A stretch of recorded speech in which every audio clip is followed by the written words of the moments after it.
ஏங்க சொல் தாமரை. இத்தனை வருஷம் நீங்க ஆபீஸ் போறீங்கல்ல? ஆமா. ஆபீஸ்ல என்னென்ன பாலிடிக்ஸ்லாம் நடக்கும்? அப்படியா? நான் சொல்லுவேன் இன்னைக்கு தான் மாதிரி டைரக்டா கொஸ்டின் கேட்டுக்கிறேன்ற மாதிரி நீ தான் டைரக்டா கொஸ்டின் கேட்டிருக்க. அதாவது ஆஃபீஸ் நான் அன்னைக்கு ஒரு வீடியோவில் சொல்லியிருந்தேன் என்ன பெரிய தமிழ்நாடு பாலிடிக்ஸ் அதோட ஆஃபீஸ் பாலிடிக்ஸ் வேற லெவலில் இருக்கும் அப்படின்னு.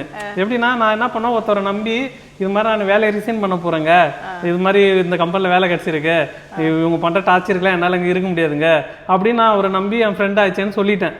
மறுநாள் வந்து ஹெச்ஓடி கால் பண்றாரு. எனக்கு தெரியுது கால் வரப்பே. கால் பண்ணிட்டு சொல்லுங்க சொல்லுமணி நீங்க கிளம்புறீங்கன்னு கேள்விப்பட்டேன். இதெல்லாம் நம்ம அவர் சொல்லக்கூடாது, அவர்கிட்ட சொல்ல மாட்டாருன்னு சொல்லிட்டு தான் ஒருத்தர்கிட்ட நம்பி நான் அதெல்லாம் சொன்னேனே. அப்படி புலம்புனா நான் அவ்வளோ தூரம் புலம்புனேன். இப்போ எப்படி வீடியோவில் புலம்புறேன்னா அது மாதிரி அவர்கிட்ட நம்பி நான் புலம்பிட்டேன். சார் இது மாதிரி நான் இது மாதிரி அதாவது அந்த ஃப்ரெண்டு கிட்ட சொல்றேன், நான் இது மாதிரி கிளம்புறேங்க, சார்கிட்ட மட்டும் சொல்லாதீங்க அப்படின்னு. மறுநாள் ஹெச்ஓடி கால் பண்ணி இது எல்லாத்தையும் கேட்குறாரு. அப்போதான் நினைச்சேன், டேய் இது என்னடா இது எல்லாத்தையும் நம்பி தானடா சொன்னேன், எல்லாத்தையும் சொல்லி வச்சா கம்பெனி வரைக்கும் சொல்றாரு ஹெச்ஓடி. இது ஒரு விஷயம் எனக்கு நடந்தது. இன்னொரு விஷயம் என்னன்னா, நாம் எப்படியாவது நம்ம ஒய்ஃபோ இல்லை நம்ம சொந்தக்காரங்களோ யாருன்னா வந்து அந்த ஒரு வேக்கண்ட் கொண்டு வரலாம் நான் பிளான் பண்ணி ஏதாவது ட்ரை பண்ணிட்டு இருப்பேன். ஃப்ரெண்டுக்கு என் கூடயே இருப்பாங்க அவங்க வந்து என்னன்னா அவங்களுக்கு ட்ரை பண்ணிருப்பாங்க அவங்க சொந்தக்கார பந்தக்காருக்கு. ஆனால் நம்மகிட்ட சொல்ல மாட்டாங்க. நம்ம எப்படியாவது யாருன்னா கொண்டு வந்துட்டோன்னா அதுலேருந்து அவங்க பேசுறது ஒரு டிஃப்ரெண்டாக இருக்கும். அந்த கொண்டு வந்தானே எப்படி அனுப்பிச்சு விடலான்றத இன்னும் வேற லெவலில் பண்ணுவாங்க. அவனுக்கு வேலையே தெரியலங்க, அவன்லாம் எங்க நீங்கள் ரெஃபரன்ஸ் கொடுத்தீங்கன்னுவாங்க. இது மாதிரி நடக்கும். இன்னொன்று என்னன்னா, யாருன்னா ஒரு பொசிஷனுக்கு அவங்க சொந்தக்கார கூட்டின்னு வரலாம் ட்ரை பண்ணியிருப்பாங்க. அப்போ நாம் அந்த கம்பெனிக்கு போயிருப்போம். நம்மள பிடிக்காத அந்த கம்பெனியில் இருப்பான் பாருங்க, அவன் என்னன்னா நீலாம் ரெஃபரன்ஸில் வந்துட்டுன்னுவாங்க. நாம் உண்மையாலுமே மெரிட்டில் போட மாதிரி போயிருப்போம் அந்த கம்பெனிக்கு.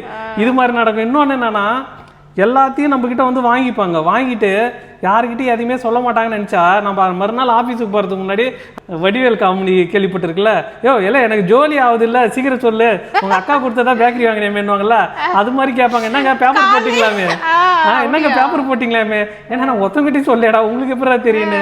துபாய் கத்தாரில் என்ன பண்ணோம், அந்த கம்பெனியில் ஒரு கம்பெனியில் என்ன டார்ச்சர் பண்ணுறாங்கன்ட்டு நான் போய் சனிக்கிழமை இன்டர்வியூ அட்டன் பண்ணுறேன். ஓகேவா, இங்கே ஞாயிற்றுக்கிழமை தான் ஆஃபீஸ் ஆரம்பிக்கும் எப்பயுமே. அட்டன் பண்ணிட்டு நான் போயிட்டு ஞாயிற்றுக்கிழமை அந்த ஆஃபீஸுக்கு போகிறேன். அங்கே எல்லாம் குசு குசுன்னு பேசிக்கிறாங்க.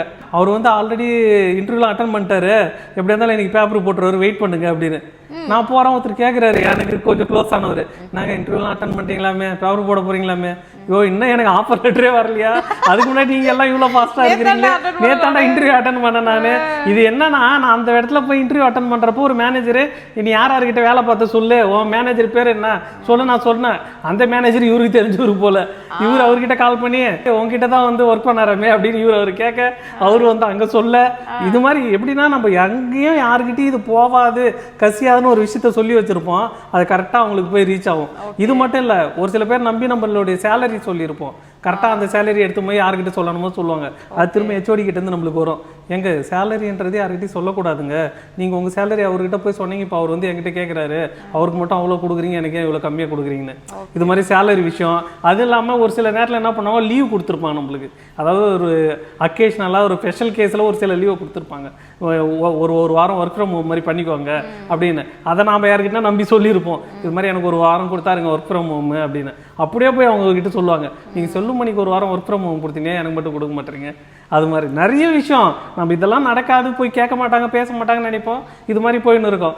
ஒரு சில இடத்துல எப்படின்னா, இந்த விசா அது இல்லாமல் வந்து ஒரு சில சீக்ரெட்டான விஷயத்தெல்லாம் நம்ம சொல்லியிருப்போம் நம்பி, அதையுமே கரெக்டாக போய் எல்லாருக்கிட்டையும் சொல்லியிருப்பாங்க, அவர் காசு கொடுத்தா விசாவே வாங்கினாரா அப்படின்னு. நம்மளுக்கு ஒரு சின்ன சின்ன விஷயம் வந்து ஃபேவராக பண்ணியிருப்பாங்க ஹெச்ஆர்லேருந்து. எப்படின்னா 2 மாதம் நோட்டீஸ் பற்றி எனக்கு எக்ஸாம் நடந்து சொல்கிறேன். எனக்கு என்ன பண்ணிட்டாங்க, ஒரு 12 நாள் வந்து என்ன சொல்கிறது வித்ட்ரா பண்ணிக்குவாங்க, ஒன்றும் பிரச்சனை இல்லை, நீங்கள் பே பண்ண வேணாம் நான் சொல்லிட்டேன் ஒருத்தர்கிட்ட, இது மாதிரி எனக்கு நடந்ததுன்னு. அவரும் அதே மாதிரி போய் ஹெச்ஆர் கிட்ட கேட்டுருக்காரு.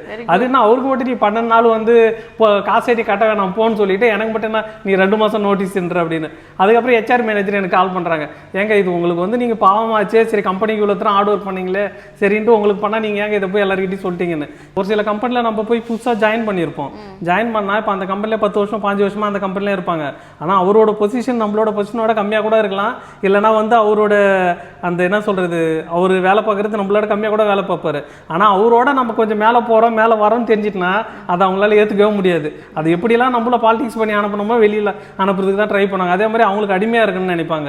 எப்பயுமே கம்பெனியில் வந்து நீ புதுசாக போய் ஜாயின் பண்ணுறோன்னா அங்கே இருக்கிறவங்களுக்கு நம்ம அடிமை தான். கொஞ்ச நாளைக்கு நாம் அங்கே ஃபெமிலியர் ஆகிற வரைக்கும். இது எல்லா ஆஃபீஸ்லேயும் நடக்கிறது. அதே மாதிரி முடிஞ்ச வரைக்கும் யார்கிட்டையுமே நம்மளுடைய பர்சனலை ஆஃபீஸில் சொல்லாதீங்க.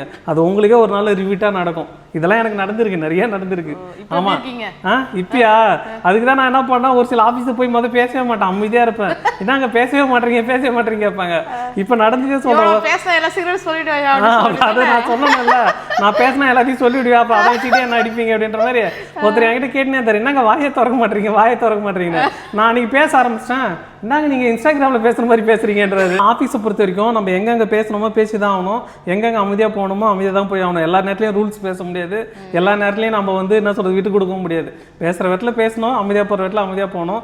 ஓவராலாக உங்களுடைய ஆஃபீஸில் நிறைய பாலிடிக்ஸ் நடந்திருக்கும். உங்களுக்கு என்ன மாதிரி பாலிடிக்ஸ்லாம் ஆஃபீஸில் நடந்தது, நீங்கள் எப்படி அதை ஃபேஸ் பண்ணீங்க, அதுலேருந்து எப்படி வெளியில் வந்தீங்க என்றதை வந்து கமெண்ட்டில் சொல்லுங்கள்.